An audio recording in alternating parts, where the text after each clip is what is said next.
why did I leave the police? Well, first of all, the bureaucracy and the red tape was getting ridiculous. It was getting worse day by day, if that's possible. At the same time, we were going through a spiritual awakening, which led us to realise that there was so much more to life. We realised the system that we were in was being used as a battering ram to shut the masses up and keep everybody in line, and that just didn't sit right with us anymore. That's not what we were about. Our integrity was taking us somewhere else. Yes, Sarah and I between us actually served in the police force for 21 years. Me personally served for 16 years in some of the major cities such as Birmingham and London. But we began to become negative. It began to become a smaller version of the larger control system. It was controlling our lives. We were told when we could eat, you know, when you could sleep. Days off were cancelled for no reason.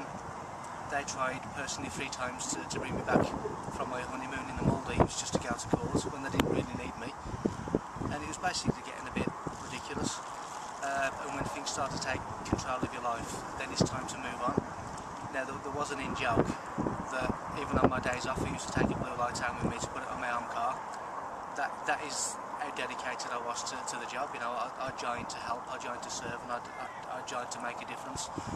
But because of bureaucracy and red tape and government targets and manipulated crime figures, response times, and we basically weren't serving anybody. And when you work for the system that, you know, a judicial system that actually destroys justice, when you have courts that don't impose any punishment, when you have the CPS who are target driven, who won't take anything to court, regardless of the victims or the officer's wishes, because they may lose.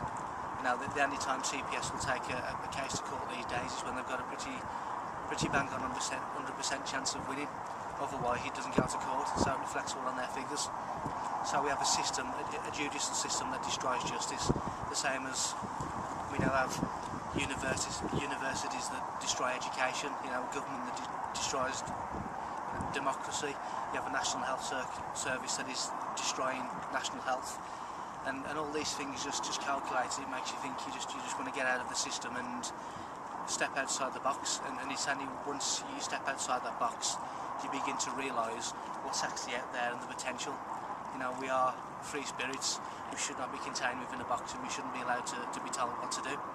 So if we can do it, there is hope, and more officers who we speak to are just looking for a way out. So if we can do it, then there is hope for the rest of us. Since leaving, you know, we've bumped into ex-colleagues, all have the same sentiment. None of them are happy at work. Everyone says that if they had something else to go to, they would. And I think the purpose of this little video is to just let people know that the awakening is real. It is happening. Police officers, albeit it doesn't seem like it when you watch some videos on YouTube and other places on the news, etc., but even police officers can wake up, and I think we are 2 examples of that. And we just want to let people know that there is hope, it is happening, it is real, and everybody to sort of keep on in there, because you know, things are changing, and I think we stand testament to that. When you actually start to do the job with some thought and not just act like a robot, and start to think what people are saying, you know, it got to the stage when we are being asked to force someone into silence. Someone who was protesting with a valid point was being forced into keeping quiet, and we had to ask ourselves, how can we force his silence but actually empathise and appreciate what that protester is saying?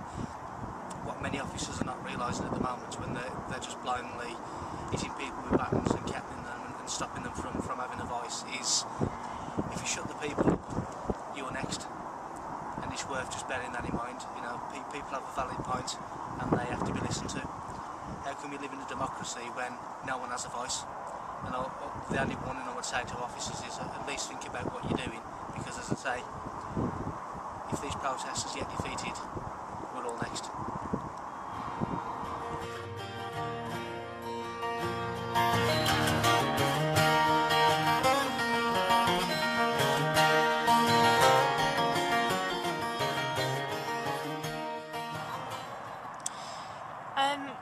We realised with our awakening that everything, everyone, everything in existence is all connected.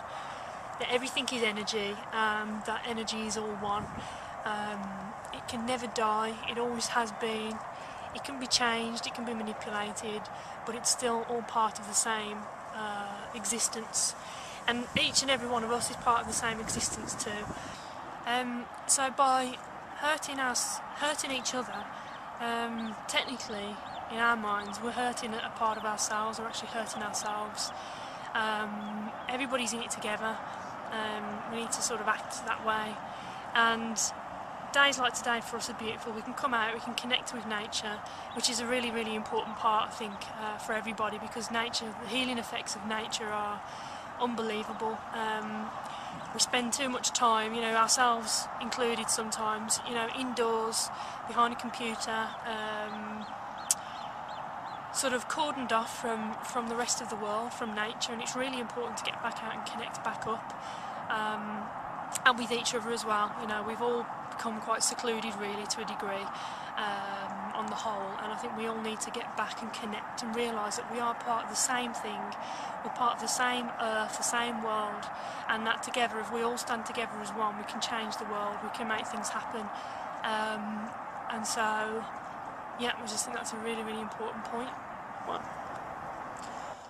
Life is meant to be simple, it's not meant to be stressful. We sit here today at a local water park, and nature is in complete harmony with each other. Everything is coexisting together. We have the water, the trees, the sky and the earth, and we have our physical body, which is a conduit and aerial to connect the energy between the two. There's no need for stress. You know, society makes everything stressful, society makes us continuously on the fly. You know, we need to get back to nature, get back to the harmony which we're all a part of, because we are all part of everything, and everything is connected to a central point. And we need to remember that and try and get back to nature and start slowing ourselves down and actually thinking and freeing ourselves.